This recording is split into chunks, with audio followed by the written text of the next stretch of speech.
श्रीमा Shri Arvind online Shri Arvind पाठचक्र योगदान करथिबा समस्त भाई पावन को वंदे मातरम। आज आलोचनार विषय होछि नुआ पृथ्वीर निर्माता श्रीमा। नुआ पृथ्वीर निर्माता श्रीमा यही प्रसंग रे आलोचना करबा निमंते खोर्धा जिला भुवनेश्वर डॉक्टर शरद चंद्र रथ शरद भाई को अनुरोध करछि से तांकर वक्तव्य प्रदान करिवे। शरद भाई। ओम नमो भगवते श्रीरविंदाय। ओम आनंदमयी चैतन्यमयी दिव्य जननी 14 एप्रिल 2024 मसीहा महाविषुव संक्रांतिर शुभ अवकाश। एही अवकाश रे ऑनलाइन रे योगदान करिथिबा समस्त अपा भाई माननकु मोर विनम्र नमस्कार। आज आमे जेउ विषयटी उपरे आलोकपात करिबा तार शीर्षक हेउछि मा हेउछंती नूतन विश्वर निर्माता। एथिरु आमे बुझी पारिले जे एक नूतन विश्वर कथा आलोचित हेबाकु अछि।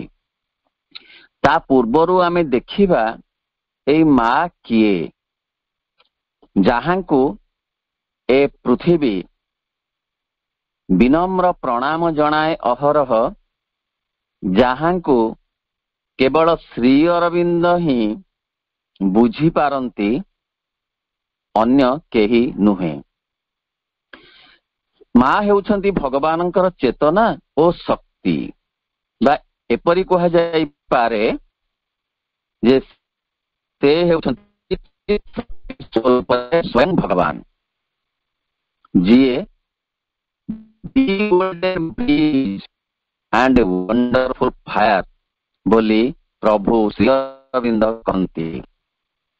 जिए हेउछंती the magnet of our difficult ascent। ऊर्ध्व आरोहण से हेउछंती चुंबक सदृश। जी हेउछंती the might of all that never yet came down। जी एपर्यंत आसी नथिले से प्रथम करी आसिले अदिति दिव्य जननी भावरे पुरुषोत्तम ऊर्ध्व स्तरु। जी केवल कही पारंती जहा तते विव्रत करुछे ताकु मते चिंता देई दे, मु तते सेथिरु टाणी बाहर कर देबी। जी कही पारंती मु ही तू, आई एम यू। जी सबु किछि करि पारंती जदि चाहंती, किछि करंती नाही जदि न चाहंती। कर्तुम समर्था अकर्तुम समर्था अन्यथा कर्तुम समर्था। जी ए पृथ्वीर चेतनार उत्तरण रे प्रति पदक्षेप रे विद्यमान थिले ओ रहिछंती से हेउछंती हमर दिव्य जननी मा। से निजे कहंती since the beginning of the earth wherever and whenever there was the possibility of manifesting a ray of consciousness, I was there। प्रभु श्री अरविंद कथा रे the mother of all godhead and mediatrix who brings earth to the supreme। सकल देवत्व ओ शक्तिर से जननी जे बांधे पृथ्वी को परमात्मा सहित। पुणी प्रभु कहंती nothing can be done except through the force of the mother। The mother is our destination. She contains everything in herself. ମା ହେଉଛନ୍ତି ଆମର ଲକ୍ଷ୍ୟସ୍ଥଳୀ। ସେ ସବୁ କିଛି ନିଜ ଭିତରେ ଧାରଣ କରି ରହିଛନ୍ତି। ସେ ଦିବ୍ୟ ଜନନୀ, ଦେବତା ମାନଙ୍କର ମା। ମାଙ୍କ କଥାରେ ଏଥିରେ କୌଣସି ସନ୍ଦେହ ନାହିଁ ଯେ ମୋର ଦୁଇଟି ଆଖି, ଗୋଟିଏ ନାକ, ଦୁଇଟି କାନ ରହିଛି।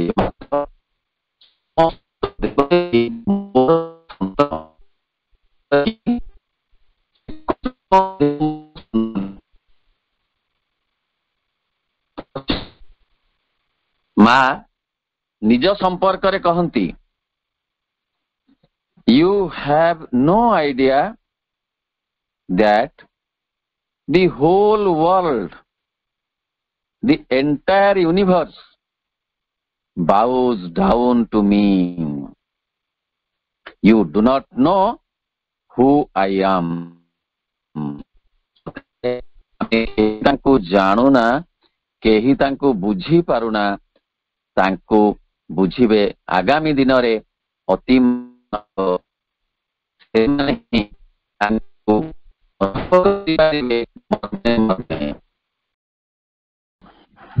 ନିଜ ସମ୍ପର୍କରେ ମା କହନ୍ତି, you have no idea that the whole world, the entire universe bows down to me.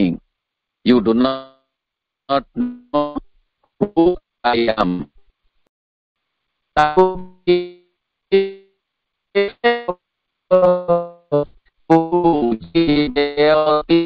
ମାନବ ତାଙ୍କୁ କିଏ ସେ ଅବା ପୂଜିବ, ପୂଜା ପାଇଁ ପୂଜା ପାଇଁ ଲୋଡ଼ା ମହାଭାବ। ଏକ ନୂତନ ବିଶ୍ୱର ସ୍ଥପତି। ଯେଉଁ ବିଶ୍ୱ ସମ୍ପର୍କରେ ମା ନିଜେ କହନ୍ତି,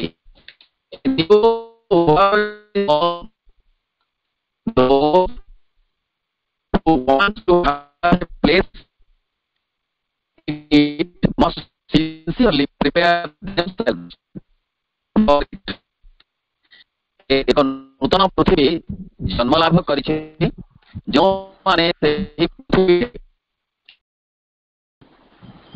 ନିଜେ ହେଉଛନ୍ତି ନୂତନ ପୃଥିବୀର ସ୍ଥପତି, ନିର୍ମାଣ କର୍ତ୍ରୀ। ମାଙ୍କ କଥାରେ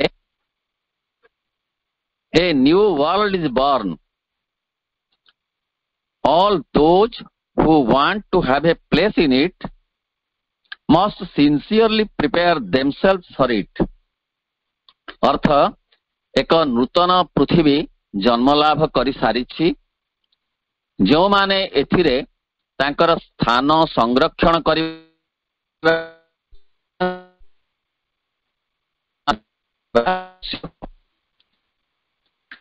ଏଥିରୁ ଆମେ ବୁଝିପାରିଲେ ଯେ ନୂତନ ପୃଥିବୀର ସର୍ଜନା ହୋଇସାରିଛି, ତାହା କାରଣ ଜଗତରେ ଘଟି ଯାଇଛି। କେବଳ ଏହି ବାସ୍ତବ ଭୌତିକ ପୃଥିବୀରେ ତାହା କେବଳ ପ୍ରକଟିତ ହେବାକୁ ବାକି ଅଛି। ଶ୍ରୀଅରବିନ୍ଦ ଏହି ନ୍ୟୁ ୱାର୍ଲଡ ସମ୍ପର୍କରେ କହିଛନ୍ତି। ସେହି ଅବକାଶରେ ସେ ବର୍ତ୍ତମାନ ସେ ହେଉଛି ଏକ ପୁରୁଣା ପୃଥିବୀ, ନୂଆ ପୃଥିବୀ କାରଣ ଜଗତରେ ଆସି ସାରିଛି।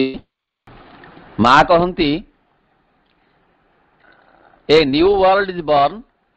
All those who want to have a place in it must sincerely prepare themselves for it.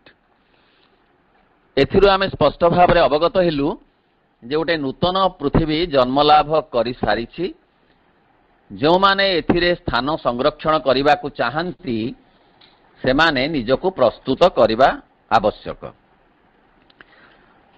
ପୁନଶ୍ଚ ଏକଥା ମଧ୍ୟ କୁହାଯାଇଛି The old world, the creation of what Sri Aurobindo calls the overmind, was an age of the gods, consequently the age of religions.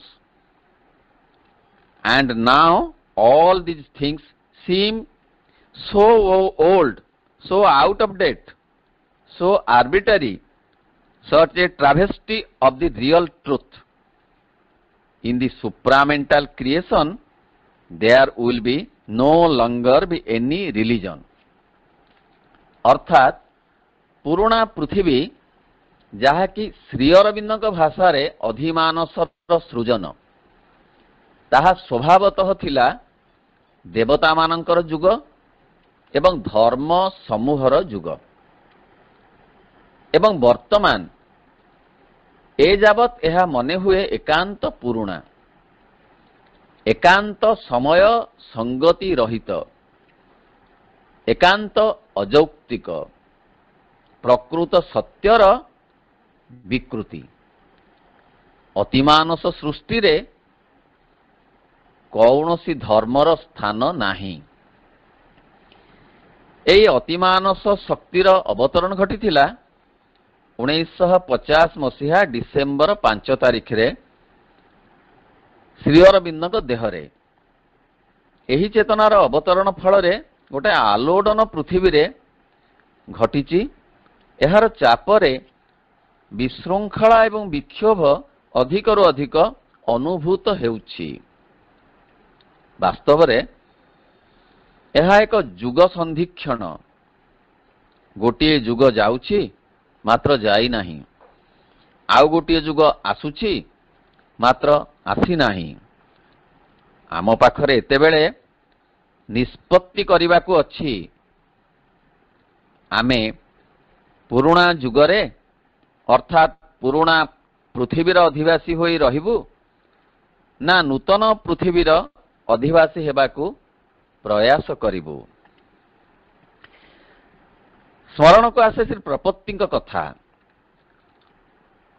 से कहती जो माने ई नूतन चेतना को ग्रहण निमित्त प्रस्तुत हेबे, जो माने निज मध्यरे सत्य ज्ञान ज्योति और अमृतत्व को स्थान देबाकू कठोर श्रम स्वीकार करिवे, सेई माने ही एई नूतन जगत प्रतिष्ठारे अंश ग्रहण करिवे। आमे अपा भाई माने एथुरु स्पष्ट भाव रे बुझिले जे आमे वर्तमान जो पृथ्वी रे रहिछु ताहा पृथ्वी से पृथ्वी हेउची पुराणा पृथ्वी, धर्मर पृथ्वी, देवता मानकर पृथ्वी, अधिमानसर पृथ्वी, अतिमानसर पृथ्वी आसुछि, जहाकू मा 1956 मसीहा फेब्रुआरी मास 29 तारिख रे सुनार हातुटी माध्यम रे ताकू बाधा देउथिबा द्वार को भांगी देई ताकू प्रवाहित करी आनिछंती एई आमर जड़ जगत को, जहा फल रे प्रबल स्रोतरे अतिमानस शक्ति माटी पानी पवन सर्वत्र परिव्याप्त होई सारिछि। जो दिन को कहा जाउछि गोल्डन डे, यह एक सूक्ष्म चेतनागत प्रक्रिया माध्यम रे अनुष्ठित होइछि,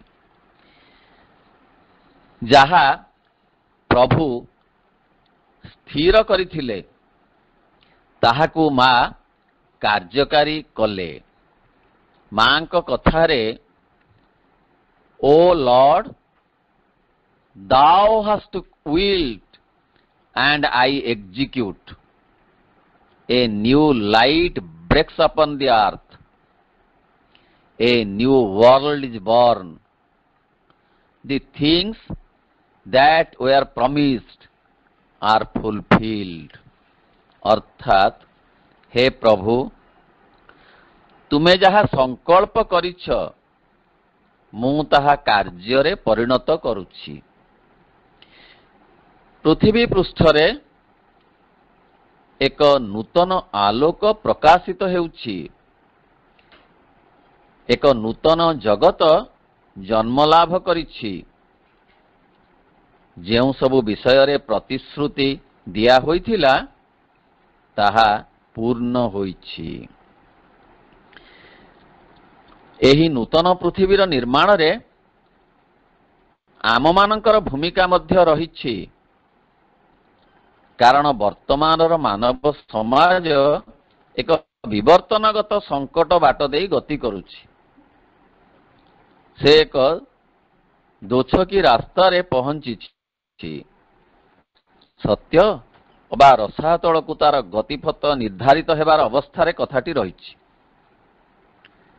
ମଣିଷକୁ ଏତେବେଳେ ନିଜକୁ କେଉଁ ପଥ ତାର ଆବଶ୍ୟକ ତାହାକୁ ନିର୍ବାଚନ ଓ ନିର୍ଦ୍ଧାରଣ କରିବାକୁ ହେବ। ଏହି ଅବସ୍ଥା ପ୍ରତ୍ୟେକ ଯୁଗସନ୍ଧି ସମୟରେ ଦେଖାଯାଏ। ଶ୍ରୀ ଅରବିନ୍ଦ କହନ୍ତି, ବର୍ତ୍ତମାନ ମାନବ ଜାତି ଏକ ବିବର୍ତ୍ତନଗତ ସଙ୍କଟ ଭିତର ଦେଇ ଯାଉଛି। ଯହିଁ ଭିତରେ ଲୁଚି ରହିଛି ତାର ଭବିତବ୍ୟ ନିର୍ଦ୍ଧାରଣ।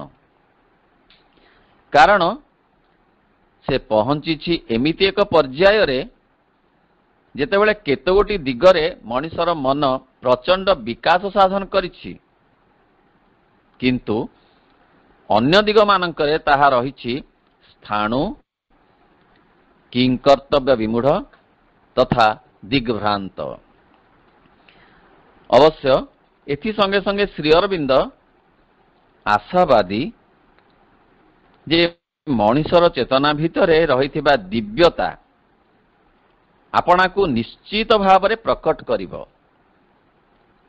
ଯଦି ମଣିଷ ଯଥାର୍ଥ ଆସ୍ପୃହା ପୋଷଣ କରେ, ଯାହାଦ୍ୱାରା କି ସେ ଏକ ନୂତନ ରୂପାନ୍ତରିତ ଜାତିରେ ପରିଣତ ହୋଇପାରିବ।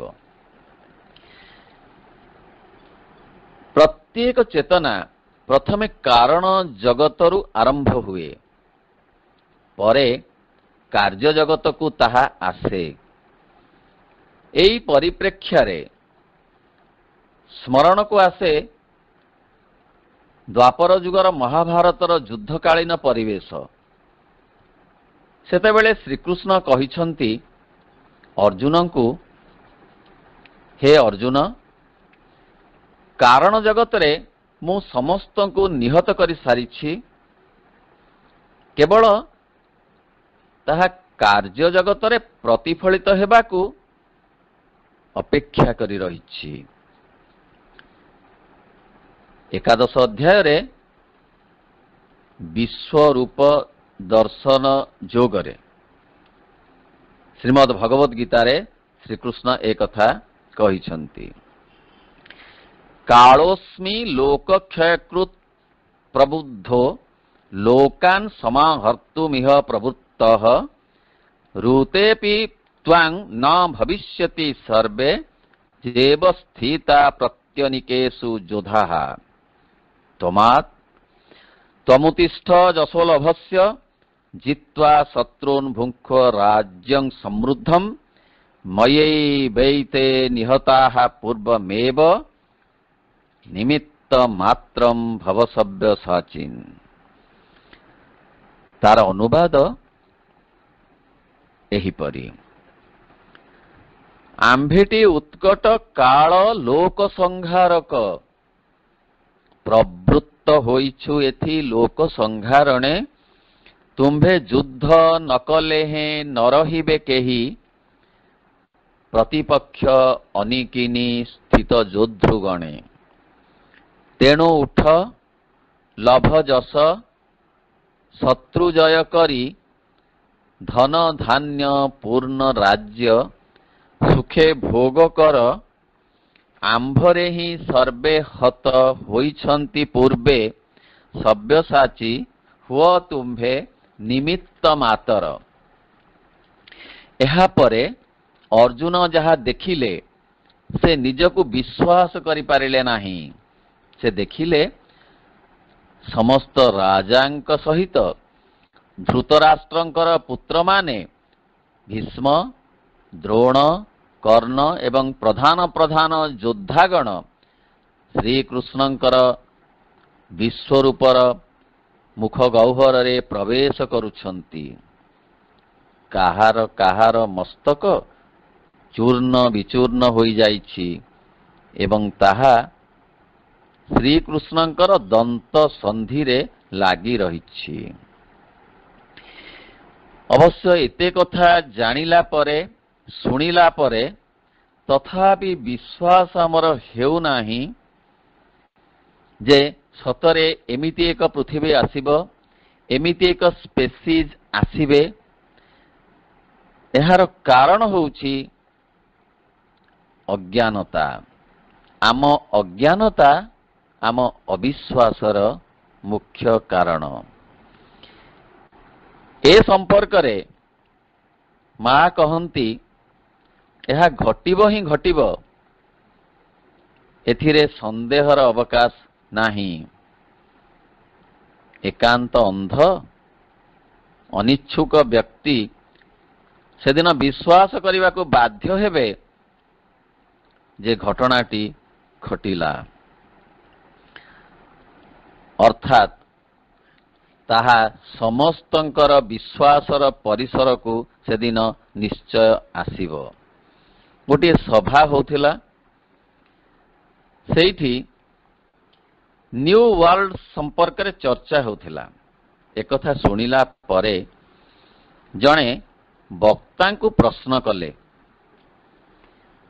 ଯେ ଶ୍ରୀ ଅରବିନ୍ଦଙ୍କ ବାଣୀ ସଫଳ ହେବା ନିତାନ୍ତ ଆବଶ୍ୟକ, ମାତ୍ର ଆଜିର କଳୁଷିତ କର୍ଦ୍ଦମାକ୍ତ ମଣିଷର ମନ ବିଷୟରେ ଚିନ୍ତା କଲେ ସନ୍ଦେହ ଆସୁଛି ଯେ ସତରେ କ'ଣ ବିକଶିତ ହେବ ଦିବ୍ୟ ଚେତନା।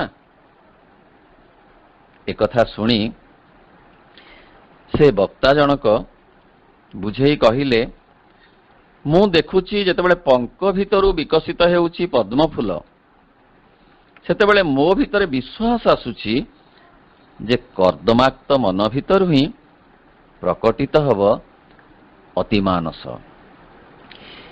ଏହି ପ୍ରସଙ୍ଗରେ ଜଣେ ସାଧକ ପ୍ରଶ୍ନ କରିଥିଲେ ଶ୍ରୀ ଅରବିନ୍ଦଙ୍କୁ, ଆଉ ତାର ଉତ୍ତରରେ ପ୍ରଭୁ କହିଥିଲେ, ମୁଁ ଜାଣେ ତୁମ ପାଇଁ ସମସ୍ତଙ୍କ ପାଇଁ ଏହା ଏକ କଷ୍ଟକର ସମୟ।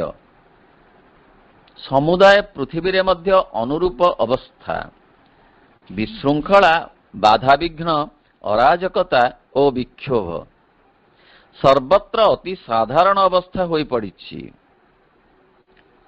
ଯେଉଁ ମହତ୍ତର ଅବସ୍ଥା ଆସିବ ତାହା ପରଦାର ଅନ୍ତରାଳରେ ପ୍ରସ୍ତୁତ ହେଉଛି ଓ ବୃଦ୍ଧି ପାଉଛି। ଜଗତର ସବୁଠାରେ ନିକୃଷ୍ଟତମ ବସ୍ତୁ ସବୁ ପ୍ରାଧାନ୍ୟ ଲାଭ କରିଛନ୍ତି। ତେଣୁ ବର୍ତ୍ତମାନ ଏକମାତ୍ର କର୍ତ୍ତବ୍ୟ ହେଲା ଆଲୋକର ମୁହୂର୍ତ୍ତ ଆସିବା ପର୍ଯ୍ୟନ୍ତ ନିଜ ସ୍ଥିତିରେ ଦୃଢ଼ ଓ ଅଟଳ ହୋଇ ରହିବା।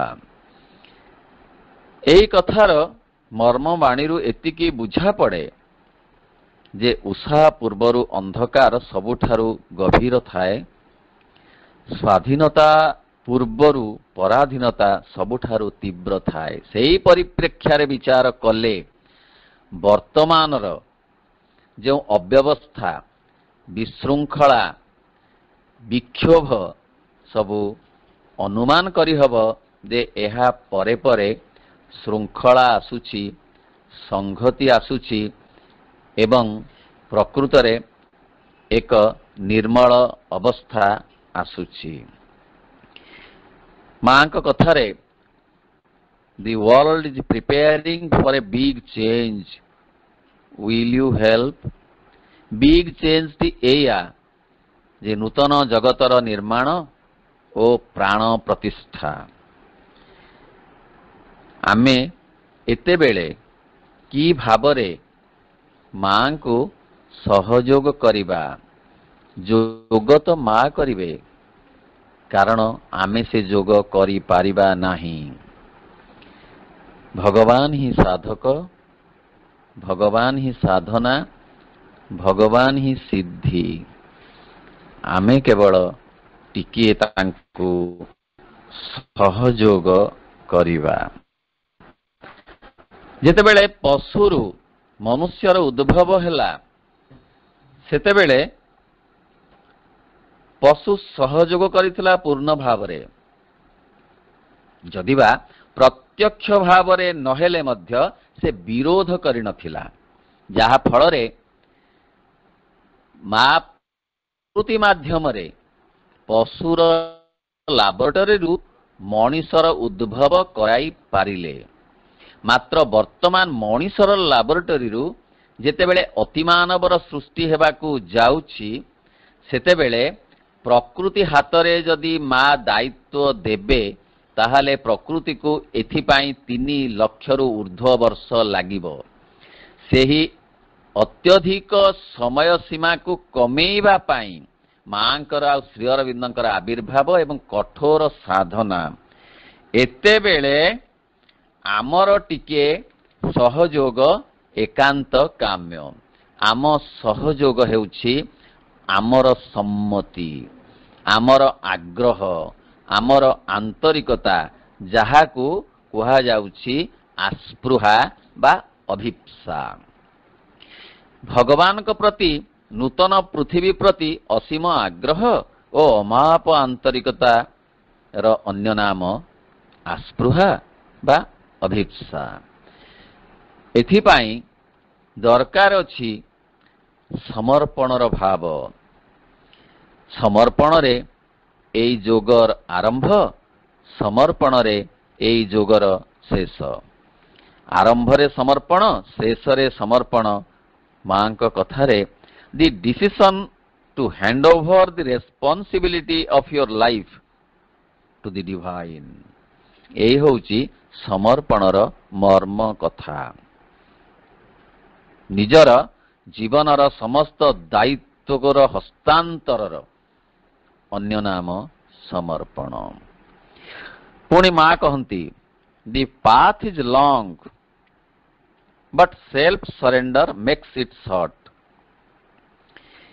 ए विलंबित दीर्घ रास्ता को कमेई दबा पाई समर्पण एक बलिष्ठ माध्यम।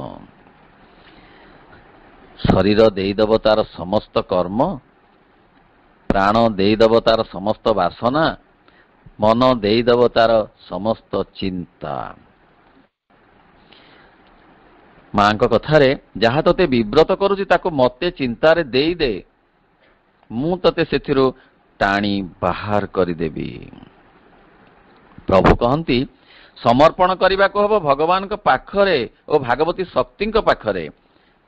निजे जहा और निजर जहा किछि अछि एवं निज चेतनार प्रत्येक स्तर और प्रत्येक गतिवृत्ति को।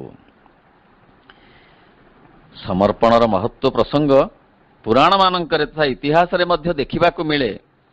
एई जेमती श्रवण माध्यम रे पूर्ण समर्पित हेले भगवान को निकट रे राजा परीक्षित, कीर्तन माध्यम रे समर्पित हेले श्री चैतन्य, स्मरण माध्यम रे समर्पित हेले प्रह्लाद, अर्चन रे समर्पित राजा पृथु, बंदन रे अक्रूर, दास्यपण रे हनुमान समर्पित, सखापण रे अर्जुन एवं पूर्ण आत्मनिवेदन रे बलिराजा। वर्तमान देखिबा अन्य एक दिग प्रत्याख्यान। बहु निम्न प्रकृतिर प्रत्याख्यान पाई प्रयास। अवसादर प्रत्याख्यान। प्रभु कहती अवसादर कौन सी अर्थ नहीं, ताहा द्वारा तुम्हें कौन सी प्रकार लाभवान हेब नहीं। यह हेउची जोगर सूक्ष्मतम शत्रु। मां को कथारे depression is most subtle enemy of the yoga. विषर्ण हुओ ना, भगवान विषर्ण नुहंती बोली मां कहती। श्री अरविंद कथारे rejection of the movements of the lower nature, rejection of the mind's ideas, opinions, preference, habits, constructions Rejection of the vital nature's desires, demands, cravings, sensations, passions, selfishness, pride, arrogance, lust, greed, jealousy, envy, hostility to the truth. अर्थात अपरा प्रकृतिर सकल गतिवृत्तिर प्रत्याख्यान करने को हम मनर धारणा, अभिमत, अभिरुचि, अभ्यास, परिकल्पना। प्रत्याख्यान करने को हम प्राण प्रकृतिर वासना, दाबी, क्षुधा, उत्तेजना, आवेग, स्वार्थपरता, अहंकार, गर्व, काम, लोभ, ईर्षा, असूया, सत्य प्रति विरुद्धाचार इत्यादि इत्यादि। अर्थात आमे चेष्टा कले मध्य संभव हबनी ए सबु किछि को आम प्रयास माध्यम रे केवल मातृकृपा एकांत आवश्यक एथिपाई, जेहेतु यह एक दुरूह कार्य। श्री अरविंद कहती आम चेष्टारे आमे भल मनीषटीए हेई पारिबा, मात्र दिव्य मानव होई पारिबा नाही। दिव्य मानव हबा पाई मांकर कृपा एकांत आवश्यक। अहरह से कृपा करुछंती, मात्र आमर ग्रहणशीलतार अभावरु ताहा जेते कार्यकारी हबा कथा सेते कार्यकारी होई पारु नाही। किंतु निश्चित भावरे ताहा कार्यकारी हब, जहा प्रभु आउ मा स्थिर करिछंती ताहा निश्चित भावरे घटिब, एथिरे संदेहर अवकाश नाही। दिने नूतन पृथ्वी एठी प्रकटित हब, दिने अतिमानव एठी विचरण करिवे, दिने ए जगत दिव्य जगतरे रूपांतरित हेब, एथिरे संदेहर तिले मात्र अवकाश नाही। आउ सेतेबेले ए परिवेश आहुरी स्निग्ध सुंदर होइथिब, गछपत्र आहुरी सबुज श्यामल होइथिबे, प्राणी जगत आहुरी बेसी स्निग्ध सुंदर होइथिबे, एवं मनुष्य माने अतिमानवर साहचर्य निजकु धन्य मने करुथिबे एवं केतेकांशरे निज प्रकृतिर परिवर्तन मध्य करि देउथिबे। गोटे कविता माध्यम रे सेमिति एक वातावरणर अक्षरायित रूपकु स्मरण करी मोर वक्तव्य को समाप्त करिबी। मलय पवन परसे हसी उठिब मही, सज फुटा फूल हसीब मधु बरसी देई। शुभ आगमनी गीतिका बसी पंचम ताने, कोइली गाइब हरसे बनलता बिताने। विश्व प्राणे प्राण मिशिब, विश्व मन रे मन, विश्व जीवन रे आसीब। सेई शुभ लगन हताशार मेघ फाटिब, चांद उठिब हसी मनीष मनरु तुटिब। स्वार्थ कलुष राशि चेतनार हेब विकास, धरा हेब सरग जन जीवन रे भरिब। सरगर विभव मन रहु मा चरणे, आजी एई कामना पूजा फूल हेउ जीवन। पुरु मन बासना मन रहु प्रभु चरणे, आजी एई कामना पूजा फूल हेउ जीवन। पुरु मन बासना। समय अतिक्रांत। मो समस्तंकु पुणी थरे मोर आंतरिक शुभेच्छा और विनम्र प्रणाम जणाउछि।